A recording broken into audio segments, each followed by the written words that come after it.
Good morning, students of class 9. This is your teaching video for the subject science. In science, we were studying motion in a straight line, circular motion, motion in 2 dimension, and motion in 3 dimension also. Because the name of first chapter is motion. Motion के बारे में हम लोगों ने काफ़ी चीज़ें पढ़ी। अब आपको एक चीज़ पता होगी कि मोशन तब स्टार्ट होती है जबकि कोई फोर्स लगाया जाए। Without force motion is not possible. Motion possible ही नहीं है। जैसे आपको किसी रुकी हुई चीज़ को चलाना है, जैसे चौक है तो आप फोर्स लगाएंगे, गाड़ी को बढ़ाना है तो आप उसमें धक्का देंगे।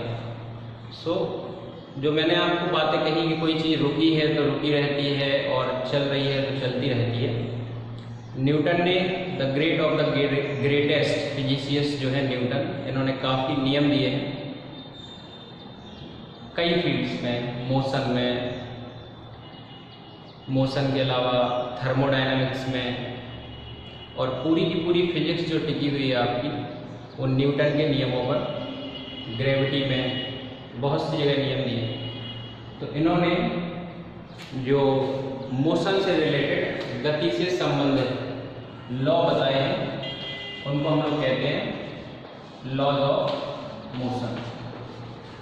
अभी जो पढ़ चुके हो आप लोग वो कहलाती है इक्वेशन ऑफ मोशन, जो v is equal to u plus a t, s is equal to u t plus half a t square, v square is equal to u square plus 2as, जो कुछ भी आपने पढ़ा है, they were the equations of motion, not the laws of motion. Laws of motion is a different thing. ये गति के नियम है कि किसी भी चीज की मोशन जो होगी तो वो इन्हीं नियमों के अंतर्गत होगी, इनको फॉलो करेगी। There are 3 laws related to motion. First is law of inertia. Introductory chapter है, हम लोग 1 by 1 बहुत सारे एग्जाम्पल्स के साथ इनको स्टडी करने वाले हैं, तो जान लेते हैं इनको ताकि इंटर रिलेट कर पाए। लॉ ऑफ इनर्शिया या फर्स्ट लॉ ऑफ मोशन, इसको आप कह सकते हैं, किसी भी एक नाम से याद रख सकते हैं, फर्स्ट लॉ ऑफ मोशन। इसके बाद दूसरा जो सेकेंड लॉ है उसको कहते हैं लॉ ऑफ फोर्स। मैं आपको ऐसे इसलिए बता रहा हूँ ताकि आपको चीज़ें ध्यान रहेंगी, अलग अलग सेपरेट। केवल यही बता देता कि first law of motion, second law of motion, third law of motion, तो ये कोई स्थायी बात नहीं होती फर्स्ट सेकेंड थर्ड का क्या मतलब है। लॉ ऑफ इनर्शिया याद रखेंगे तो इसी से आप पूरी डेफिनेशन बना सकेंगे, इसको एक्सप्लेन कर सकेंगे।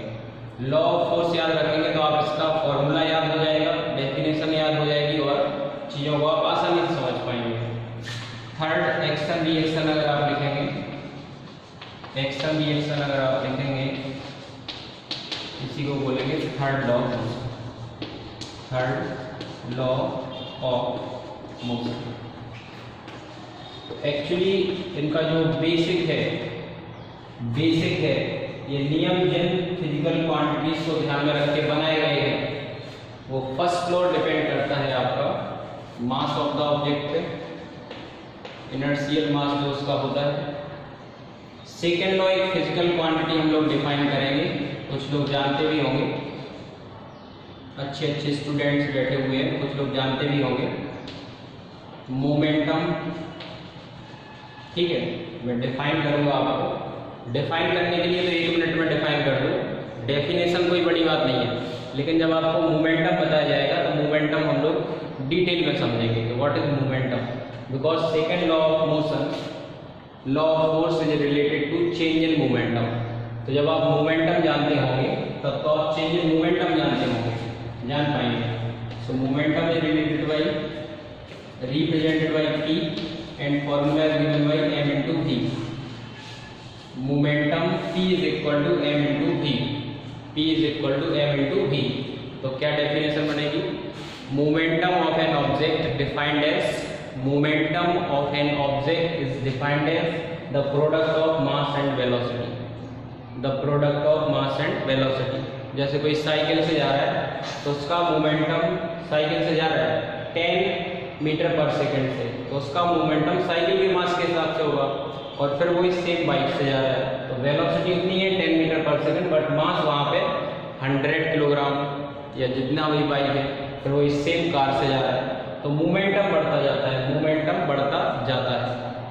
देखा होगा आप लोगों ने कि बड़े वाहन से एक्सीडेंट होता है तो नुकसान ज़्यादा होता है due to more movement m/v। तो ये फिजिकल क्वांटिटी बनाएगी आपकी सेकेंड लॉ ऑफ मोशन को, वहाँ पे इसको अच्छे से डिफाइन करेंगे। अभी लिख लीजिए, केवल मोमेंटम पे डिपेंड करेगी। And third one is action reaction law. It basically depends on impulse. It basically depends on impulse. Impulse is also a physical quantity.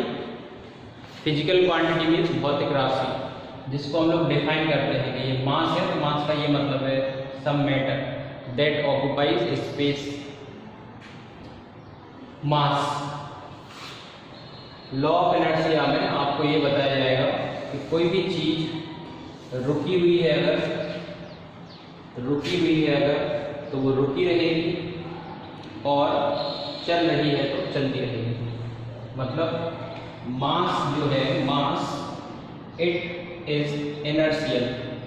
Inertial मतलब कि इसकी जो टेंडेंसी होती है वो ऐसी होती है कि अगर ये रुका है तो रुका रहना चाहता है, और चल रहा है तो चलते रहना चाहता है, जब तक कि इस पर कोई एक्सटर्नल फोर्स ना लगाया जाए। A moving object tends to remain in its position of motion. उसकी चेष्टा या उसकी टेंडेंसी क्या होती है? मोशन में रहने की, अगर वो मोशन कर रहा है, लेकिन उसको रुकाया जाता है उस अपोजिंग फोर्सेस की वजह से।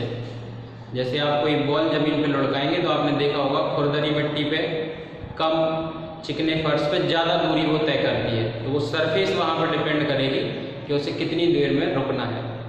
ठीक है, तो ये चीज़ें जो हैं ये हम लोग 1 बाय 1 लिखेंगे, नोट्स इनके प्रिपेयर करेंगे। इस पर्टिकुलर वीडियो में केवल हम लोग ये लॉ ऑफ इनर्शिया भी पढ़ेंगे। धीरे धीरे 1 2 3 वीडियो जब आएंगे तो उनमें ये 1 बाय 1 आपको बताया जाएगा। ठीक है, तो मैं इसको रब करके आपको फर्स्ट लॉ क्लियर करता हूँ। एक्शन रिएक्शन बहुत अच्छा है, रॉकेट प्रोपल्शन इसी से होता है। हम लोगों का पैदल चलना इसी पर निर्भर है, जो हम लोग पैदल चलते हैं। और काफ़ी चीज़ें जैसे घोड़ा गाड़ी को घोड़ा जब खींचता है हॉर्स, तो उसमें एक्शन रिएक्शन लगता है। बहुत सारी बातें हैं, बहुत सारे एग्जाम्पल हैं, 1 बाय 1 निपटाते चलते हैं। तो मास आप लोग जानते होंगे, जैसे मैटर को डिफाइन करते हैं, तो मैटर को क्या डिफाइन करते हैं? Matter is something which has some mass and occupies some space। तो कोई भी चीज़ जिससे बनी होती है, जिन एटम्स से बनी होती है, वो उसके मास को बताते हैं। इनर्शियल मास से मतलब होता है अपना उसके द्रव्यमान से, कि उसमें द्रव्य कितना है, मतलब वो सॉलिड है, लिक्विड है, गैस है, तो उसकी मात्रा कितनी है। तो इसको कह देंगे क्वांटिटी ऑफ मैटर। मास को क्या कह देंगे? Quantity of matter. मैटर आप लोग जानते हैं, and quantity of any matter solid liquid gas is called their mass. तो ज़्यादा मास अगर होगा तो उसकी इनर्शिया की टेंडेंसी भी कैसी होगी? ज़्यादा। और मास अगर कम होगा तो उसकी इनर्शिया की टेंडेंसी भी कम होगी। इनर्शिया की टेंडेंसी से मतलब है to remain its position of uniform motion और रेस्ट। यूनिफॉर्म मोशन, अगर वो 5 मीटर पर सेकंड से चल रहा है तो 5 मीटर पर सेकंड से ही चलना चाहता है। This is Newton's first law of motion और law of inertia.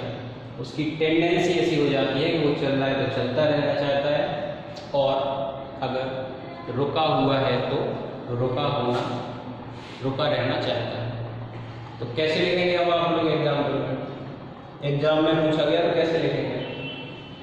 The tendency of any object to remain in its position of uniform motion or rest is called inertia, and according to Newton's first law of motion, any object which is moving tends to remain its in its position of uniform motion, tends to remain in its position of uniform motion until कब तक? Until an external force is not applied on it, जब तक कि उस पर कोई बाहरी बल ना लगाया जाए। ये यहाँ पर रखा है पत्थर या चौक, तो ये तब तक रखी रहेगी जब तक इसको हवा से या हाथ से या कोई और एक्सटर्नल फोर्स लगा के आप नहीं उठा लेते। ठीक है, तो ये चीज़ें आपको ऐसे ही समझनी होगी और ऐसे ही सुननी होगी। बार बार चीज़ों को रिपीट करेंगे तो आपको याद हो जाएगा, और जब याद हो जाएगा तो आप क्वेश्चन न्यूमेरिकल भी लगा पाएंगे और एग्ज़ाम में भी लिख पाएंगे, क्योंकि बुक की लैंग्वेज रटना ज़्यादा अच्छी बात नहीं है। ठीक है, आप शब्दों का कलेक्शन कीजिए, धीरे धीरे शब्द जोड़िए कि इनर्शिया क्या होता है, मास क्या होता है, और फिर उनके बारे में सेंटेंसेस लिखना शुरू कीजिए। So thank you very much for watching this video. Try your best to be the best. मिलते हैं अगले वीडियो में इसी लॉ के साथ, इसके एग्जाम्पल और एक्सप्लेनेशंस के साथ। अभी आप लोग स्टेटमेंट लिख लेना बस।